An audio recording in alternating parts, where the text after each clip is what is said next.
Hi students, welcome to online classes of Kiran Convent Children's Academy। अपनी बात चल रही थी माइक्रो ऑर्गेनिज्म यानी सूक्ष्म जीवों के बारे में। हमने आपको बता चुके थे कि माइक्रो ऑर्गेनिज्म क्या है, किस तरीके के हैं, history of micro organism, micro biology के बारे में ये आपको हमने बता दिया था। माइक्रो बायोलॉजी के बारे में बहुत सारे एग्जाम्पल भी बताए थे मैंने आपको। आज जो हम बात करेंगे वो बात करेंगे where do microorganism live. क्या बात करेंगे? Where do microorganism live. तो माइक्रो ऑर्गेनिज्म कहां रहते हैं? तो अगर मैं बात करूं तो माइक्रो ऑर्गेनिज्म आपको सभी तरीके के मिलेंगे। बताया जैसे मैंने आपको, कुछ माइक्रो ऑर्गेनिज्म ऐसे हैं जो सिंगल सेल है, एक सेल के बने हुए होते हैं, जिनको हम यूनिसेलुलर कहते हैं। कुछ माइक्रो ऑर्गेनिज्म ऐसे हैं जो डबल सेल यानी कि बहुत सारी सेल्स के दो या दो से अधिक सेल से मिलकर बने होते हैं, जिनको मल्टी सेलुलर कहते हैं। तो सभी तरीके के माइक्रो ऑर्गेनिज्म किस बेसिस पर, उनकी सेल की संख्या के नंबर ऑफ सेल्स के आधार पर दो पार्ट्स में आप माइक्रो ऑर्गेनिज्म को डिवाइड कर सकते हैं, यूनिसेलुलर माइक्रो ऑर्गेनिज्म और मल्टी सेलुलर माइक्रो ऑर्गेनिज्म।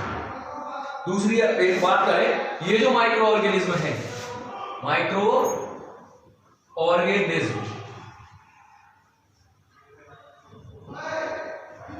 ये दो तरीके के आपको मिलेंगे, यूनिसेलुलर और मल्टी सेलुलर।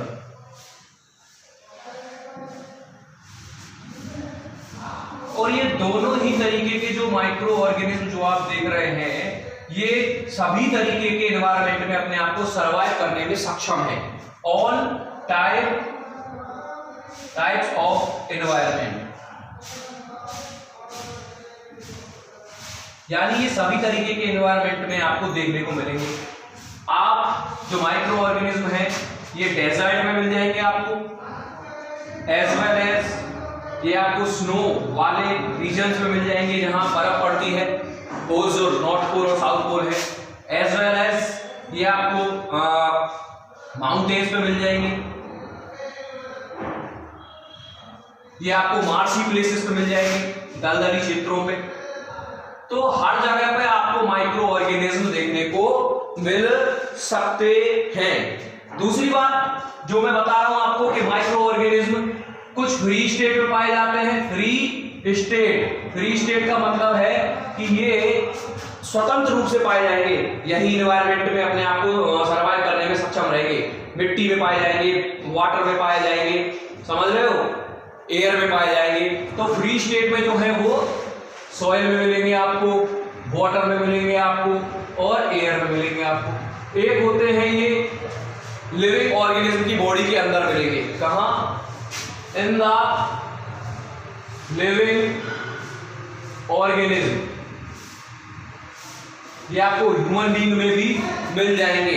कई ऐसे माइक्रो ऑर्गेनिज्म भी हैं जो लिविंग ऑर्गेनिज्म मिलेंगे एज ए पैरासाइट के रूप में, एज अ पैरासाइट यानी परजीवी के रूप में। बॉडी के ऊपर ये पैरासाइट जो है वो आउटसाइड द बॉडी के बाहर,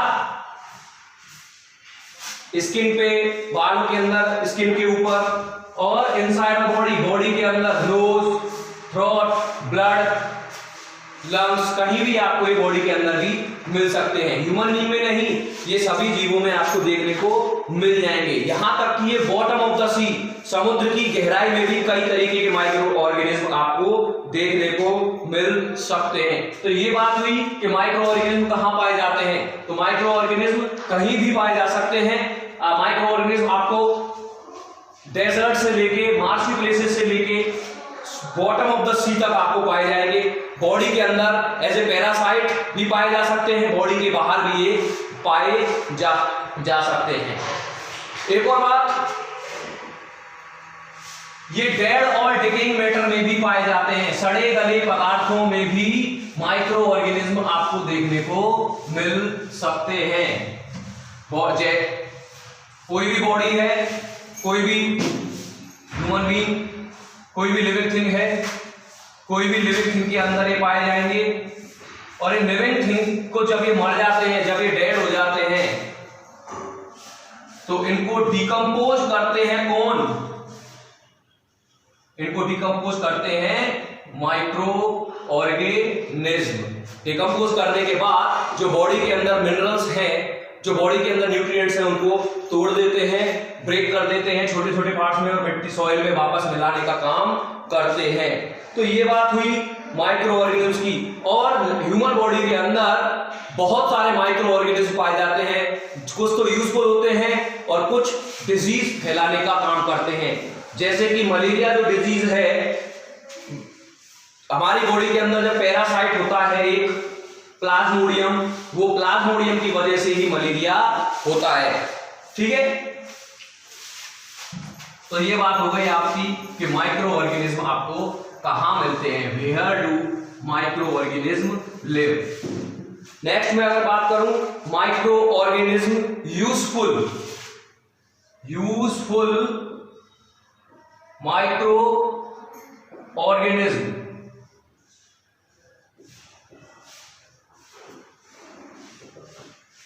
तो अगर यूजफुल या बात करें इंपोर्टेंस की माइक्रो ऑर्गेनिज्म की, तो ये preparation of curd, preparation of cake, preparation of idli, preparation of cake, preparation of dosa, यानी कई तरीके के फूड प्रिपरेशन में काम में आते हैं। फूड को, कई सारे ऐसे फूड हैं जो तैयार होंगे जब उनके अंदर कोई माइक्रो ऑर्गेनिज्म होगा। कई सारे ऐसे माइक्रो ऑर्गेनिज्म हैं जो मेडिसिन यानी दवाइयां बनाने के काम में आते हैं, प्लस वैक्सीन, बहुत सारे टीके बनाने के काम में भी माइक्रो ऑर्गेनिज्म आते हैं। कई सारे ऐसे माइक्रो ऑर्गेनिज्म हैं जो क्लीनिंग द एनवायरमेंट, पर्यावरण को साफ करने का काम करते हैं। कई सारे ऐसे और माइक्रो ऑर्गेनिज्म हैं जो इंडस्ट्रीज में काम में आते हैं। Wine industries, alcohol industries, vinegar यानी एसिटिक एसिड, सिरका बनाने के काम में भी आते हैं। और बहुत सारे ऐसे माइक्रो ऑर्गेनिज्म हैं जो सॉइल फर्टिलिटी यानी कि मिट्टी की उर्वरक शक्ति, मिट्टी के उपजाऊपन को बढ़ाने का काम भी करते हैं। इस तरीके से मैंने आपको बताया कि माइक्रो ऑर्गेनिज्म कहां पाए जाते हैं। तो आप बता सकते हैं कि sir micro organism all over the world कहीं भी आपको मिल जाएंगे, चाहे वो बहुत ठंडा क्षेत्र हो, चाहे वो बहुत गर्म क्षेत्र हो, चाहे मार्शी प्लेस हो, सारी जगह आपको माइक्रो ऑर्गेनिज्म देखने को मिल जाएंगे। बॉडी के अंदर, बॉडी के बाहर, एज अ पैरासाइट, डेड और डिकेइंग एनिमल्स में भी पाए जाते हैं। फायदे, ये सारे फायदे हैं। बहुत सारे फूड आइटम ऐसे हैं जिनको प्रिपेयर करने के लिए माइक्रो ऑर्गेनिज्म की जरूरत होती है। वैक्सीन बनाने के काम में आते हैं कई तरीके की, बहुत सारी दवाइयां बनाने के काम में आते हैं, एनवायरनमेंट को साफ करने के काम में आते हैं। इंडस्ट्रीज, कई सारे ऐसे इंडस्ट्रीज हैं जिनमें काम में आते हैं। और सॉइल की उर्वरक शक्ति यानी फर्टिलिटी को बढ़ाने के काम में भी आते हैं। तो अब हम शुरू करेंगे कि कौन कौन से ऐसे माइक्रो ऑर्गेनिज्म हैं और किस तरीके से फायदेमंद होते हैं। तो पहले हम जब बात करेंगे वो है फॉर्मेशन ऑफ कर्ड, यानी दही के बनना की प्रोसेस है। कैसे दही बनता है, किसकी वजह से? Micro organism. नाम है उस माइक्रो ऑर्गेनिज्म का लैक्टोबैसिलस। इसके बाद बात करेंगे कि कैसे सॉइल फर्टिलिटी को बढ़ाने का काम करते हैं। बहुत सारे ऐसे माइक्रो ऑर्गेनिज्म हैं जो एनवायरनमेंट में हमारे पाई जाने वाली जो नाइट्रोजन है, आपको मैं बात बता दूं, एनवायरनमेंट में सबसे ज्यादा जो गैस पाई जाती है उसका नाम ही नाइट्रोजन है। लगभग 78% नाइट्रोजन हमारे एनवायरनमेंट में पाई जाती है और बहुत जरूरी होती है हमारी बॉडी के लिए नाइट्रोजन। बट इस दुनिया में, इस अर्थ पे ऐसा कोई भी ऑर्गेनिज्म नहीं है जो डायरेक्ट नाइट्रोजन को यूज कर सके।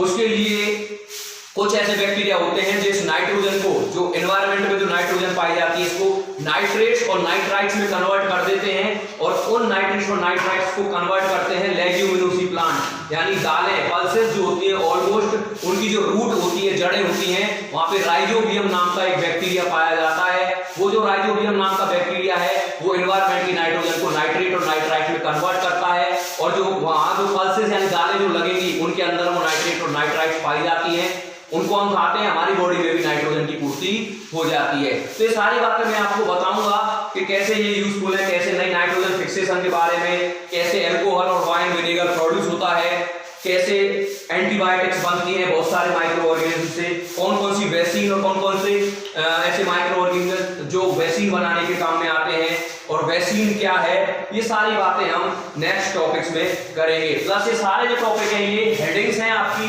ये टॉपिक के नेम हैं एक तरीके से, अभी मैंने नाम बताया है, इन सभी को एक एक करके डिस्क्राइब करेंगे अपन नेक्स्ट टॉपिक्स में।